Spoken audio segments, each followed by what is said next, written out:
రథసప్తమి వేడుకల్లో భాగంగా తిరుమల శ్రీవారు చిన్నశేష వాహనంపై విహరిస్తున్నారు. ఇప్పుడు ప్రత్యక్ష ప్రసారం ద్వారా చూద్దాం.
రథసప్తమి పర్వదినం రెండవ వాహనంగా మనం ఈ సప్తగిరి సార్వభౌముడు తన నిజస్వరూపంతో తనకు అత్యంత ప్రీతిపాత్రమైనటువంటి ఈ చిన్నశేష వాహనాన్ని అధిరోహించి సాగుతూ ఉంటే భక్త బృందాలు కోలాహలంగా భజనలు చేసేవారు, నామ సంకీర్తనలు చేసేవారు, నృత్యాలు చేసేవారు, వాద్య విశేషాలతో స్వామి యొక్క దివ్య నామాన్ని కీర్తించేటువంటి వారు బహుభంగుల వారు బహు విధాలుగా బహుజనులు కనిపిస్తూ ఉంటే అదిగో ఆ కోలాట బృందాలు పరమానందంతో ఇది ఆనందాద్రి, ఇది శేషాద్రి, ఇది వెంకటాద్రి, ఇది నారాయణాద్రి, ఇది తీర్థాద్రి అని అనేక నామాలు.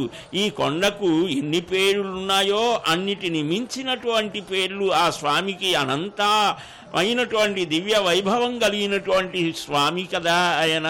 శ్రీశేషశైల సునికేతన దివ్యమూర్తే నారాయణాచ్యుత హరే నలినాయతాక్ష లీలాకటాక్ష పరిరక్షిత సర్వలోక శ్రీవేంకటేశ మమ దేహి కరావలంబం శ్రీవేంకటేశ మమ దేహి కరావలంబం.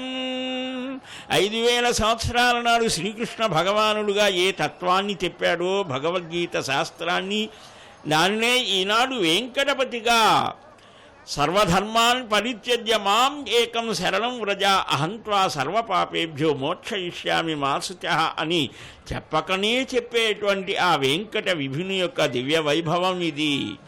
అదిగో ఆ ఆనంద నిలయుని ఆపాదమస్తకం పాదాల దగ్గర నుంచి మూర్ధ్ని పర్యంతం దర్శిస్తే ఎంత చక్కని ఆ దివ్య తేజో రూపము.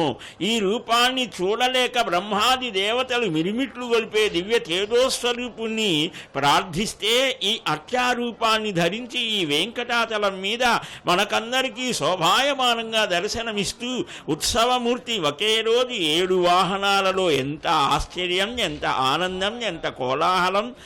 ఆ వెంకటపతిని ఈ వెంకటాచలంలో దర్శించడం ఒక మహద్భాగ్యంగా భావించి తండోపతండాలుగా ఒక ప్రాంతం కాదు, ఒక భాష కాదు, అనేక ప్రాంతాల నుంచి తరలి వచ్చినటువంటి ఆ భక్త బృందాల మధ్య స్వామి సాగుతూ ఉంటే, స్వామి ఆనంద స్వరూపాన్ని మాకు జ్ఞానాన్ని ప్రసాదించు అని వేడుకొన్నాం. భక్తవత్సల గోవిందా గోవింద.